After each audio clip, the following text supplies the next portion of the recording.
The last thing I expected my boyfriend to do on the biggest night of my life was hand me a drink that would make me forget how to stand. Ethan Parker would remember that thought later, with a clarity that made everything else about the evening feel like a badly edited movie. 3 hours earlier, he had been happy. Ridiculously, embarrassingly happy. After years of auditions in cramped waiting rooms, unpaid student films, and emails that began with "We regret to inform you," Ethan had finally signed with Cole Entertainment Studios. Not as an extra, not as background talent. He had landed a real supporting role in a major streaming drama, the kind of opportunity that could finally turn his name into something people remembered. Mason had insisted they celebrate. "Tonight is about you," his boyfriend said, raising a champagne glass across the table of an expensive downtown hotel restaurant Ethan never would have chosen for himself. Mason looked perfect, as always. Dark hair neatly styled, tailored jacket, charming smile. The kind of smile Ethan had trusted for 3 years. Ethan laughed and lifted his own glass. "To finally proving my mother wrong about the whole starving artist thing." Mason smiled, but something about it felt delayed, like an actor missing his cue by half a second. "To your future," he said. Ethan drank.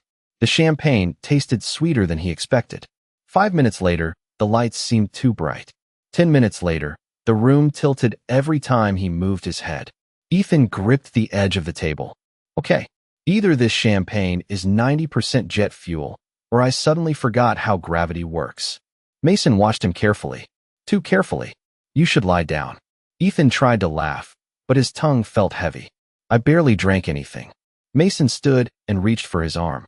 Ethan pulled away on instinct. Somewhere beneath the fog spreading through his thoughts, something cold and sharp whispered that this was wrong. Very wrong. Mason's phone rang. He stepped several feet away, lowering his voice, apparently believing Ethan was too disoriented to listen. He was almost right. Almost. "He's ready," Mason murmured. A pause. Then, "You wanted access to him. Tonight, he's yours." Ethan's stomach dropped. The world suddenly felt clearer in the worst possible way. He forced himself upright, nearly stumbling as he moved toward the exit. "Ethan," Mason called behind him. Ethan kept walking. The hotel hallway stretched impossibly long, its gold lights smearing at the edges of his vision. He didn't know where he was going. He only knew he needed distance. An elevator opened. Ethan stepped inside, pressed a random floor, and leaned against the wall, breathing hard. When the doors opened again, he followed the hallway until his legs threatened to give out. One door stood slightly open. Ethan pushed through it, desperate for help. The suite beyond was quiet, dark except for the city lights spilling through enormous windows. A man in a black suit turned from the glass. Tall, broad-shouldered, completely unfamiliar. Ethan froze. The stranger's expression shifted from surprise to immediate concern. "Are you all right?" Ethan tried to answer. Nothing came out. His knees buckled. The stranger crossed the room just as Ethan fell forward, catching him before he hit the floor. And as everything finally disappeared into darkness, Ethan had one terrifying thought. He had escaped Mason, but he had no idea whose arms he had just fallen into. Ethan woke to the soft hum of air conditioning and the strange certainty that he was not in his own bed. For several seconds, he did not move. His head felt heavy, his mouth dry, and the memories of the night before returned in broken pieces. Champagne. Mason watching him. A phone call. A hallway that would not stop moving. Then a stranger catching him before everything went dark. Ethan opened his eyes. Morning light poured through floor-to-ceiling windows, revealing a quiet bedroom that looked more like a luxury hotel suite than somewhere anyone actually lived. His clothes were still on. His shoes had been placed neatly beside the bed. A glass of water sat untouched on the nightstand. Ethan pushed himself upright, panic arriving before logic. The bedroom door opened almost immediately. The stranger from last night stepped inside but stopped several feet away. He had changed into a white dress, shirt, and dark slacks, his expression calm but carefully guarded. "You are awake," he said. Ethan pulled the blanket closer around himself even though he was fully dressed. "Where am I?" "My hotel suite." The man nodded toward the water. "A doctor checked on you last night. You were given something, although we do not know exactly what yet. She said you should rest and drink plenty of water." Ethan stared at him. "You called a doctor?" "You could barely speak." The stranger's jaw tightened. It seemed more useful than asking questions you were not in a condition to answer. Ethan looked around again. A pillow and folded blanket rested on the couch beyond the bedroom. The realization came slowly. You slept out there? Yes. Why? For the first time, the stranger looked genuinely confused. Because you needed the bedroom. Ethan almost laughed, but nothing about this felt funny. Mason's voice returned to him. You wanted access to him. Tonight, he is yours. Ethan's stomach twisted. Did Mason send me here? The stranger's eyes sharpened. Who is Mason? Ethan searched his face for deception and found only concern. Somehow, that made him more nervous. My boyfriend. The word suddenly felt wrong in his mouth. Or maybe my ex-boyfriend. I do not know. Silence settled between them. Then the stranger asked, very quietly, Is he the person who gave you the drink? Ethan looked away. I do not know. Do you want me to find out? The question was simple. No pressure. No demand. Ethan shook his head immediately. Trusting strangers was apparently how people ended up in situations like this. I need to leave. The man did not stop him. He only stepped aside. There is a car downstairs if you need one. I do not. Ethan stood too quickly and caught himself against the nightstand. The stranger moved forward, then stopped before touching him. That tiny hesitation confused Ethan more than anything else. I am fine, Ethan muttered. He grabbed his jacket and headed for the door. Ethan. He froze. The stranger held up a thin folder. Ethan recognized it instantly. Cole Entertainment Studios. His new contract. He must have dropped it the night before. The man's eyes lowered briefly to the logo before returning to Ethan. Something unreadable passed across his face. You will probably want this. Ethan took the folder without meeting his gaze. Thanks. Then he left, carrying his contract and 100 unanswered questions with him. Behind the closed door, the stranger remained perfectly still, staring at the name printed across the first page. Ethan Parker, the newest actor signed to his company. By Monday morning, Ethan had convinced himself that the worst was over. He was wrong. He had spent the entire weekend avoiding Mason, ignoring 14 calls and twice as many messages, each one offering a different explanation for what had happened. Mason said Ethan had misunderstood. Mason said the champagne had been stronger than expected. Mason said the phone conversation had nothing to do with him. Ethan believed none of it, but belief was easier than proof, and proof was something he did not have. So he focused on the one thing Mason could not take from him. His new job. Cole Entertainment Studios occupied a 28-story glass building in downtown Los Angeles, where every polished surface seemed designed to remind Ethan that important people worked there. He arrived 20 minutes early, wearing his best navy jacket and carrying the contract he had nearly lost 2 nights earlier. A cheerful assistant named Rebecca met him in the lobby. Big day, she said as they stepped into the elevator. You get the official tour, meet your production team, and apparently the chief executive officer wants to welcome the new talent personally. Ethan blinked. The chief executive officer meets new actors? Almost never. Rebecca grinned. Congratulations. You are officially interesting. Somehow, that did not make him feel better. The elevator climbed. 15 floors. 20. 27. By the time the doors opened on the executive level, Ethan's stomach had tied itself into a knot. Rebecca led him through a quiet hallway toward a conference room surrounded by glass. He should be here already. She opened the door. Ethan stepped inside. The man standing beside the window turned around. Time stopped. Not metaphorically. Not dramatically. Ethan's brain simply refused to continue functioning. The stranger. The hotel suite. The white shirt. The careful distance. The man who had called a doctor and slept on a couch rather than leave Ethan alone. He was standing at the head of the conference table. Rebecca smiled between them. Ethan Parker, meet Adrian Cole, founder and chief executive officer of Cole Entertainment Studios.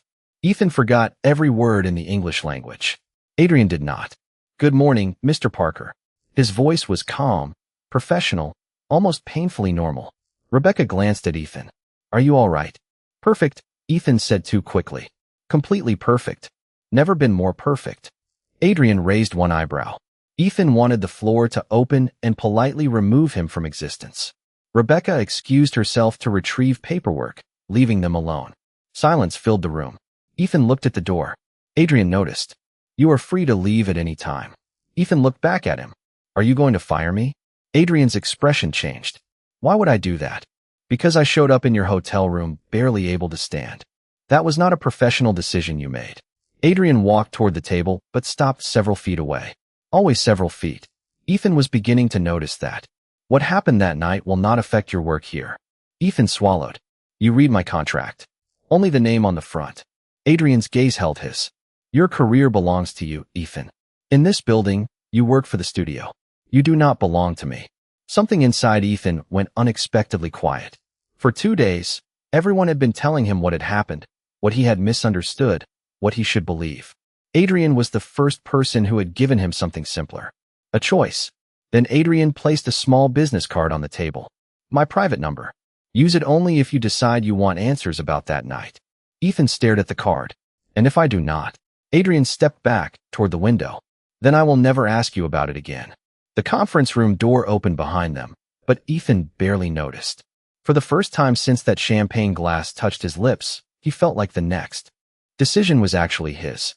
For 3 days, Ethan kept Adrian Cole's business card in the smallest pocket of his wallet and pretended it did not exist. He went to rehearsals. He met the director. He learned the maze of sound stages, editing rooms, wardrobe offices, and conference spaces that made Cole Entertainment feel less like a company and more like a city with its own weather. Adrian stayed away. Completely. Not one unexpected visit. Not one private message. Not one reminder about the hotel. Somehow, the distance made Ethan think about him more. Mason, meanwhile, refused to disappear. His messages shifted from apologetic to defensive, then back to sweet. Ethan answered none of them. On Thursday afternoon, while waiting for a costume fitting, Ethan finally took out Adrian's card. He stared at the number for nearly a minute before typing 4 words. I want the truth. Adrian responded less than 30 seconds later. My office. 5 o'clock. Come alone if you are comfortable.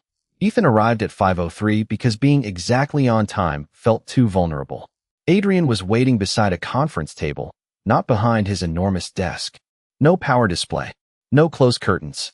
The office door remained open until Ethan sat down. Only then did Adrian ask, would you like privacy? Ethan nodded. Adrian closed the door. I had my security team review the hotel's hallway cameras, he said. Ethan's fingers tightened around the edge of his chair. You investigated me? No. I investigated what happened around you. Adrian slid a tablet across the table. You do not have to watch anything you do not want to see. Ethan pressed play. The footage showed him leaving the elevator, unsteady and confused. Mason appeared several minutes later on another camera, checking his phone, speaking with someone Ethan did not recognize. Then came the detail that changed everything. The suite number Mason had texted to someone was not Adrian's. Ethan stared at the screen. What does that mean? Adrian folded his hands. It means you were never supposed to enter my room. Ethan looked up. Adrian continued carefully. My suite was at the opposite end of the floor. Your key card had been dropped near the elevators. You saw my door open because hotel staff had just delivered paperwork. You walked in by accident. The room seemed to shrink around Ethan. Then who was I supposed to meet? Adrian's expression hardened, not with anger at Ethan, but with something colder. A private investor named Victor Hale. He has been trying to secure financing access through several entertainment companies, including mine. Ethan's stomach turned. Mason had not sent him to Adrian. Mason had sent him somewhere else entirely. Why? Ethan whispered. Adrian did not answer immediately. That is the part we are still trying to understand. Ethan stood and crossed to the window, Los Angeles stretching below him in glittering afternoon light. For months, Mason had encouraged every audition, celebrated every callback, promised he believed in Ethan more than anyone. Now every memory felt slightly rearranged. Adrian stayed where he was. He did not approach. You saved me, Ethan said quietly. Adrian looked at him. You walked into the wrong room. Ethan let out a shaky breath. That sounds like luck. Maybe. Adrian's voice softened. Or maybe it was the first decision that night nobody else made for you. Ethan turned back toward him. For the first time, Adrian did not look like a stranger, or a chief executive officer, or a man with answers. He looked like the only person in the room who had never once asked Ethan for anything. And that realization frightened him almost as much as the truth. Ethan waited until Saturday morning to answer Mason. Not because he was ready. He was not. But because uncertainty had become heavier than fear, and he could no longer carry both. They met at a quiet coffee shop in Silver Lake. the same place Mason had taken him after his first failed audition 3 years earlier. Back then, Mason had held Ethan's hand across the table and promised that one rejection did not define him. Now Ethan sat across from the same man and wondered how many of those comforting words had ever been real. Mason smiled when he arrived. "Thank God. You finally came to your senses." Ethan felt something inside him go still. "Tell me about Victor Hale." The smile vanished. Just for a second. But Ethan saw it. "Who told you that name? Does it matter?" Mason leaned back. "Ethan, you are making this into something it was not." "Then tell me what it was." Silence. The espresso machine hissed behind the counter. Someone laughed near the window. Ordinary sounds. Ordinary morning. Ethan hated how normal the world felt while his own life was quietly coming apart. Mason lowered his voice. "Victor could have helped us." "Us?" Ethan repeated. "You mean you?" Mason sighed as if Ethan were being difficult. "I spent 3 years helping your career. I introduced you to people. I kept you focused. I made sure you did not waste opportunities." Ethan stared at him. "What opportunities?" Another pause. Too long. Ethan pulled out his phone. "Did you have access to my email?" Mason looked away. That was answer enough. The truth arrived slowly, then all at once. Missed editions Ethan had blamed on bad timing. Messages that somehow never reached him. Meetings Mason had canceled because they were supposedly scams. Contracts Mason insisted were not good enough. "You were controlling everything," Ethan whispered. "I was protecting you." From what? From making stupid choices. Ethan almost laughed. It came out broken. "Like choosing you." Mason's expression hardened. "Without me, you would still be waiting tables and begging casting assistants to remember your name." There it was. Not love.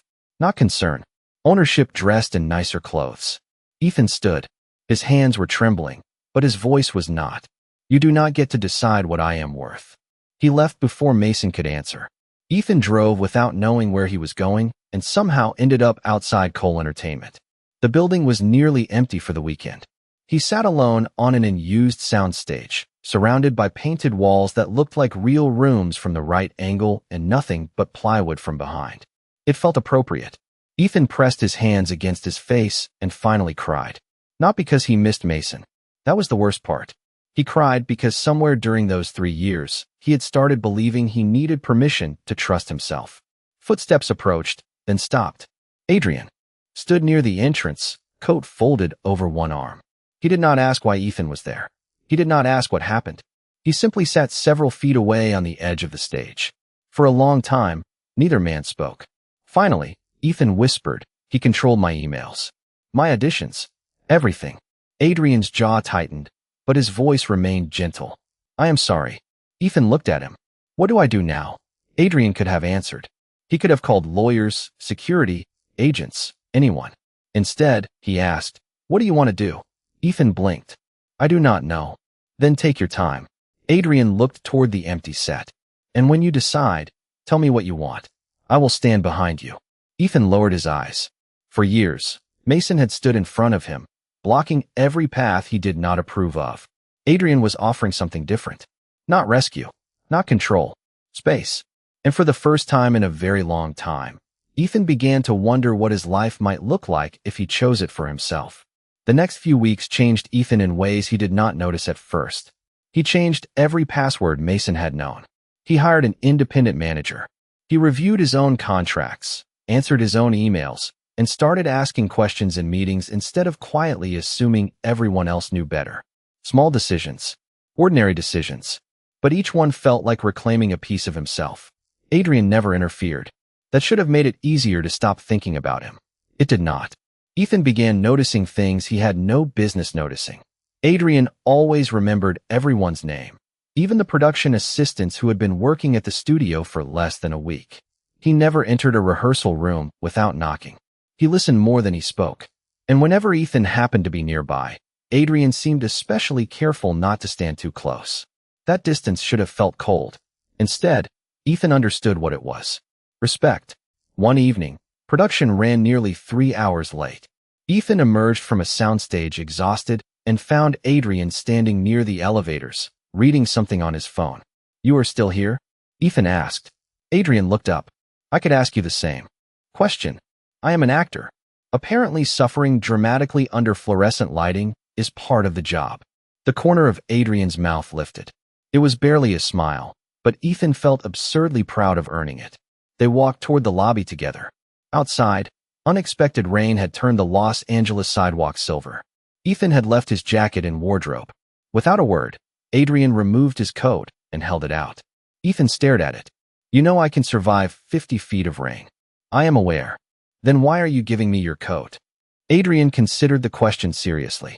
Because you are cold. Ethan took it. Simple. No hidden meaning. No debt attached. That was Adrian's strange talent. He could make kindness feel like something Ethan was allowed to accept. A few nights later, Ethan fell asleep in an editing room while reviewing rehearsal footage. When he woke, the overhead lights were off and a desk lamp glowed softly in the corner. Adrian was sitting across the room, working silently on his laptop. Ethan blinked at the clock. It is almost midnight. Yes. Why did you not wake me? You look tired. Ethan sat up and noticed a bottle of water beside him. No champagne ever appeared at studio celebrations when Ethan was present anymore. Adrian had never mentioned it. He had simply remembered. That realization stayed with Ethan all the way home. After that, the moments accumulated. Adrian waiting for Ethan to finish speaking even when executives interrupted him. Ethan bringing Adrian coffee after learning he forgot lunch during stressful meetings. Quiet conversations beside empty sound stages. Shared jokes nobody else seemed to understand. Nothing dramatic happened. That was exactly the problem. Ethan had spent years confusing intensity with love, control with devotion, jealousy with proof that someone cared. Adrian offered none of those things. He offered patience, space, choice, and somehow, that felt more dangerous, because Ethan was beginning to want things he had promised himself he would not want again. One Friday night, he saw Adrian laughing with Rebecca near the lobby, his usual serious expression completely gone. Ethan stopped walking. His chest tightened with a feeling so immediate that denial became impossible.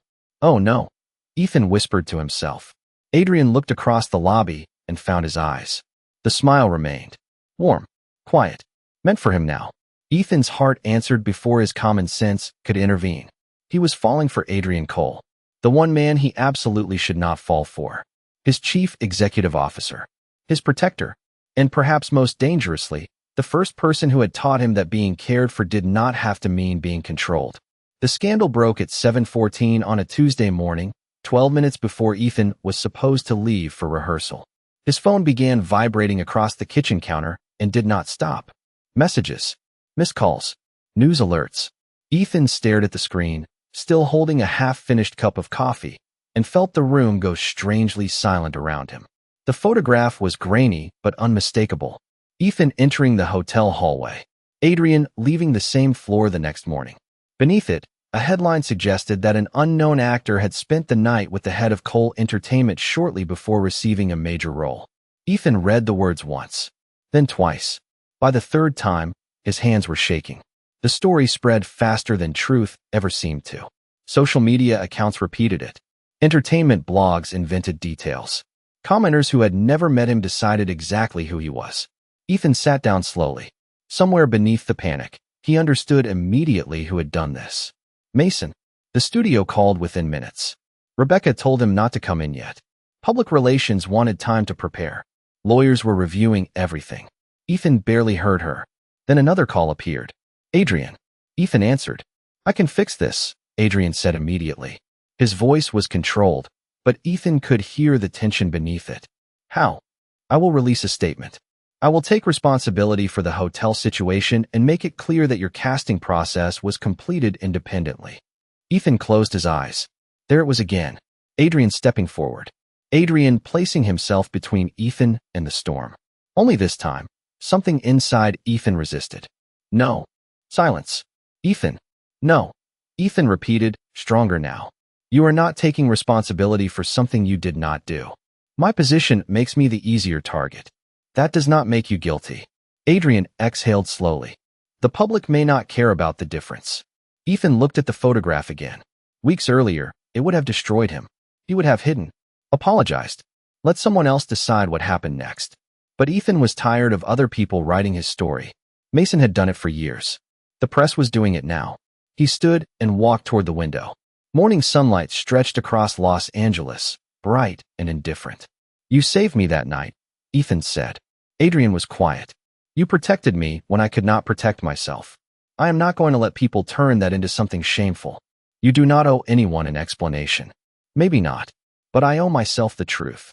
By noon, Ethan arrived at the studio through the front entrance instead of the private garage the security team had suggested. Cameras waited outside, but he kept walking. Inside, Adrian met him near the lobby. He looked exhausted. You could have stayed home. Ethan almost smiled. I could have. Adrian studied him. What do you want to do? The question hit Ethan with unexpected force. The same question. Always the same gift. Choice. Ethan looked through the glass doors at the reporters gathering outside. I want to tell the truth. Adrian nodded once. Then I will stand behind you. Ethan shook his head. No. Adrian paused. Ethan stepped forward, not frightened this time. Stand beside me. Something softened in Adrian's expression. Together, they walked toward the conference room where the studio's communications team was waiting. Ethan's phone buzzed again. A new message from Mason appeared on the screen. You should have stayed quiet. Ethan stared at it for 1 second before locking the phone. For the first time, the threat did not make him feel small. It made him certain. Mason wanted him ashamed. Hidden. Silent. Ethan lifted his chin as the conference room doors opened. I am done being ashamed of surviving something I did not choose, he said. And when Adrian looked at him, Ethan realized the scandal had changed something important. He was no longer waiting for someone to rescue him. He was finally ready to rescue his own name. By Wednesday afternoon, Ethan thought the worst secret had already been uncovered. Then Adrian's security director walked into the conference room carrying a folder that changed everything. Ethan sat beside Adrian while Rebecca closed the door behind them. No one spoke until the folder landed on the table. We traced the original photograph, the security director said. Mason did send it to the press, but he was not working alone. Ethan felt Adrian become perfectly still beside him. Who was he working with? Adrian asked. The answer came quietly. Daniel Mercer. Adrian's face changed. Ethan recognized the name immediately. Daniel was Cole Entertainment's executive vice president, a man who had worked beside Adrian for nearly 8 years. He had welcomed Ethan during his first week, congratulated him on the role, and smiled through every meeting like nothing in the world could surprise him. That makes no sense, Ethan said. Adrian did not answer. The security director opened the folder. Financial records. Private messages. Meeting logs. Slowly, the pieces connected. Victor Hale had been trying to gain influence inside Cole Entertainment for months. Daniel had secretly promised him access to studio investments if Adrian could be pushed out. They needed a scandal. Something personal. Something damaging enough to make the board question Adrian's judgment. Mason had been the easiest way in. He had access to Ethan, and Ethan was about to become one of the studio's newest actors. The plan had been simple in the cruelest possible way. Put Ethan near Victor. Create compromising photographs. Connect the situation to Cole Entertainment. Then leak enough information to make Adrian look responsible for corruption inside his own company. But Ethan had walked into the wrong suite. Adrian's suite. One accident had ruined their original plan, so they adapted. They turned Adrian's act of helping Ethan into the scandal they needed. Ethan stared at the documents until the words blurred. This was never only about me. Adrian looked toward the windows. No. His voice was quieter than Ethan had ever heard it. You were collateral damage. Ethan hated those words. Not because they were false. Because for the first time, he saw guilt in Adrian's face. Do not do that, Ethan said. Adrian turned. Do what? Blame yourself. This happened because someone wanted my company. This happened because other people made terrible choices. Ethan leaned forward. You did not. Adrian's expression remained guarded. The board is meeting tomorrow. Daniel has already started questioning whether I can continue leading the studio while this investigation is active. Ethan understood then. Adrian might lose everything he had built. The company, his position, his reputation. And there was an easy path available to Ethan. Walk away. Let the studio handle it. Protect his own career before the scandal grew larger. Weeks ago, that might have been exactly what he did. Adrian looked at him carefully. You should distance yourself from this. Ethan almost laughed. You are telling me to leave? I am telling you that you finally have control of your life again. You should not risk it for me. There it was. Even now, Even with his own future collapsing around him, Adrian was still giving Ethan a choice. Ethan stood. You were there when I could not trust myself. You stood beside me when everyone else decided who I was. Adrian's eyes held his. Ethan felt strangely calm. So this time, I am making my own decision. Ethan, I am staying. The words settled between them. Simple. Certain. Adrian looked away for a moment, as though the answer had reached somewhere he was not prepared to expose. Ethan stepped closer, stopping before the distance between them disappeared completely. Not because you saved me, he said softly. Because I choose to. Adrian looked back at him. And in that quiet conference room, surrounded by evidence of betrayal, Ethan realized something had changed. The night they met, he had fallen into Adrian's life by accident.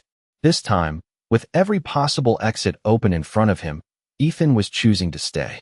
The board meeting lasted 3 hours, but the truth had been waiting much longer. Daniel Mercer denied everything at first. Victor Hale claimed the records were misunderstood. Mason refused to answer calls. None of it mattered. The financial transfers were real. The private messages were real. The hotel records were real. By the end of the week, Daniel was removed from Cole Entertainment. Victor lost every business agreement connected to the studio, and the evidence involving Mason was turned over to the appropriate authorities for further review. The story that had nearly destroyed Ethan changed overnight. Reporters who once questioned his character now reported how he had been manipulated. Cole Entertainment released the full timeline of his casting process, proving that Ethan had earned his role weeks before that terrible night. Adrian remained chief executive officer. Ethan remained an actor. On paper, everything returned to normal, but nothing between them felt normal anymore. 3 months later, Ethan stood on Soundstage 12 after completing his final scene of the season. The crew applauded. Rebecca hugged him. His director told him he had done the best work of his career. Ethan smiled until his face hurt, but his eyes kept searching the crowd. Adrian was standing near the back, not beside the producers, not at the center of attention, just watching. When their eyes met, Adrian smiled. That same quiet smile Ethan had once seen across the studio lobby. Later that evening, Ethan found him outside the empty soundstage. You missed the celebration, Ethan said. I was there. Standing 50 feet away does not count. Adrian looked amused. I wanted you to have your moment. Ethan shook his head. You really do make everything difficult. I have been told that before. The silence between them was comfortable now. Ethan stepped closer. There is something I never asked. Adrian waited. Ethan looked toward the darkened studio behind them. That first night, if I had not walked into your room, do you ever think we would have met? Adrian considered it. You had already signed with my company. That is not what I mean. Adrian understood. His expression softened. Probably not like this. Ethan smiled faintly. Maybe that would have been easier. Probably. Better. Adrian looked directly at him. No. One word. Certain. Ethan felt warmth spread through his chest. Adrian continued before he could answer. But there is something we need to change before anything else happens. Ethan raised an eyebrow. The next morning, Adrian formally transferred all professional decisions involving Ethan to an independent production division. Contracts, casting, evaluations, everything. Adrian would have no direct authority over Ethan's career. When Ethan found him later, Adrian was waiting outside the studio with 2 cups of coffee. So, Ethan said, accepting one. You are not my boss anymore. Not directly. Good. Adrian looked suddenly less like the most powerful man in the building and more like someone genuinely nervous. Ethan found that strangely adorable. Ethan Parker, Adrian said. Would you let me take you to dinner? Ethan pretended to think. Are you asking as the chief executive officer of Cole Entertainment? Adrian shook his head. No. Then who is asking? Adrian smiled. The stranger whose room you walked into by mistake. Ethan remembered that first night. No control. No certainty. No choice. Then he looked at the man standing in front of him now, waiting patiently for an answer he would accept either way. Ethan smiled. Then yes. Adrian offered his hand. Ethan looked at it for a moment before taking it. The first time Ethan entered Adrian's life, someone else had tried to decide where he belonged. This time, Ethan stepped forward on his own. Not because he was afraid. Not because he owed anyone anything. He did it because the choice was finally his. And this time, he chose Adrian.